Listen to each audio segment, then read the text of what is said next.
রবিবার সারা রাজ্য জুড়ে পালিত হলো পুলিশ দিবস। মালদা জেলা ট্রাফিক পুলিশের উদ্যোগে ইংরেজবাজার থানা পুলিশ প্রশাসনের সহযোগিতায় মালদহ শহরে পালিত হলো পুলিশ দিবস। এই দিনটিকে কেন্দ্র করে শহরে এক সচেতনতামূলক শোভাযাত্রার আয়োজন করা হয়। পাশাপাশি শহরের রাস্তায় সাফাই অভিযান করা হয়।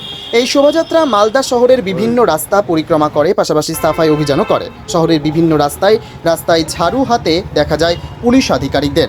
এর মধ্যে ছিলেন ডিএসপি ট্রাফিক সুশীল গুরুং, ট্রাফিক ইন্সপেক্টর আশিস কুণ্ডু, ইংরেজবাজার থানার আইসি এবং ট্রাফিক পুলিশের কর্মীরা ও সিভিক ভলান্টিয়াররা। পাশাপাশি এদিন পুলিশ দিবস উপলক্ষে সাধারণ মানুষকে শহর পরিষ্কার রাখার বার্তা দেন। ট্রাফিক আইন মেনে যানবাহন চলাচলের ব্যাপারেও সচেতন করেন।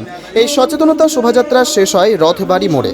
দুপুরে জেলা পুলিশের পক্ষ থেকে বিভিন্ন বিভাগে শিশু কিশোর কিশোরীদেরকে নিয়ে এক অঙ্কন প্রতিযোগিতার আয়োজন করা হয়। রথবাড়িতে মালদা চেম্বার মার্চেন্ট অফ কমার্সের বাণিজ্য ভবনে এই অঙ্কন প্রতিযোগিতার অনুষ্ঠিত হয়। প্রায় 200-র মতো প্রতিযোগী এই প্রতিযোগিতায় অংশগ্রহণ করে।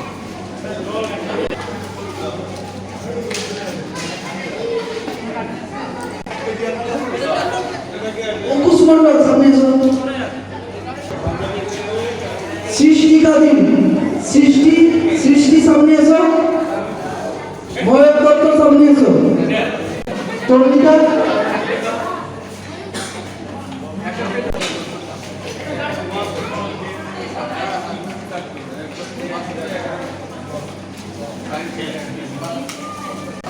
আয় মামা তুই আয় এটা সামনে আছে কি হয়েছে ঢুকবে না এই যে সৌদি হ্যাঁ যে বাইক করে দিলে